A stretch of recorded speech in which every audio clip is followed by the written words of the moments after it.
Nagawan na natin noon ng video si Yuichiro Hanma. Ngunit dadagdagan pa natin ang mga impormasyon tungkol sa kanya. Siya lang ang Hanma na hindi natalo ni Yujiro. Habang hindi ito tuwirang sinabi, kinumpirma o itinanggi ng kwento mismo. Ipinahihiwatig na siya ang tanging tao na hindi natalo ni Yujiro habang siya ay nabubuhay pa. Siya rin ang parehong bagay kay Pickle, ang tanging iba pang tao na hindi kayang talunin ni Yujiro gamit ang purong lakas. Nang lumitaw ang kanyang multo, ang nagawa lang ni Pickle ay manginig sa takot sa harap niya. Ang teknik niya na judo. Alam niyo ba kung bakit kakaiba ito sa iba pang mga Hanma? Ito ay direktang ipinapakita sa kanyang piniling martial art. Kung ihahambing sa kanyang anak at mga apo na lahat ay master of all na may halong pagiging the berserker.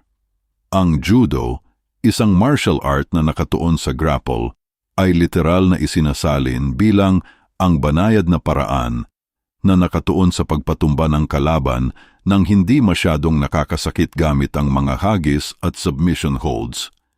Ngunit, ginamit pa rin niya ito sa malupit at nakamamatay na paraan sa war zone. Ang kilalang galaw ni Yuichiro at ayon kay Yujiro, ang tanging tunay niyang teknik.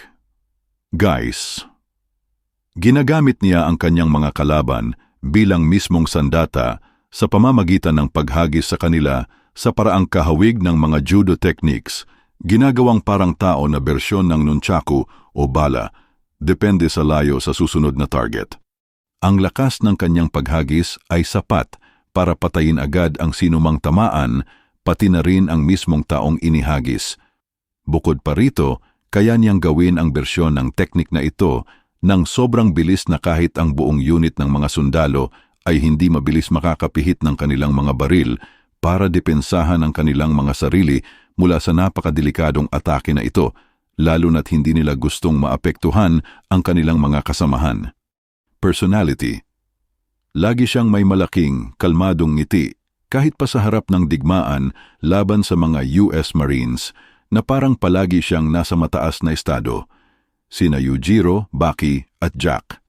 Lahat sila ay may matataas na mga layunin sa kanilang buhay. Ngunit si Yuichiro ang tila nag-iisa sa pamilya na tunay na payapa sa kanyang sarili at hindi naghahangad na mataas na ambisyon.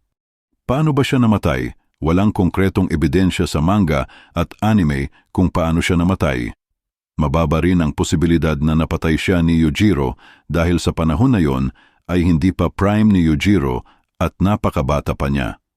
At si Yuichiro ay nasa kalakasan pa nito at nakakagamit pa ng Demon Back.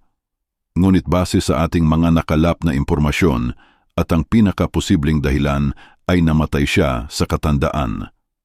Medyo magulo ang timeline ng Baki dahil naabutan pa ng batang Doppo Orochi si Yuichiro.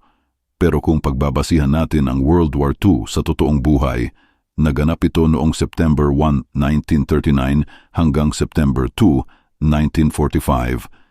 Kung ang edad ni Yuichiro sa mga panahong ito ay nasa 40 or 50 na at ibabawas ang taon sa current timeline ng Baki, may 60 to 70 plus year na pagitan. At idagdag pa ang edad nito na kung ito ay nasa 40 to 50. More or less ay nasa 100 taon na ito. Pero ayon sa teorya, namatay na si Yuichiro bago pa maisilang si Baki.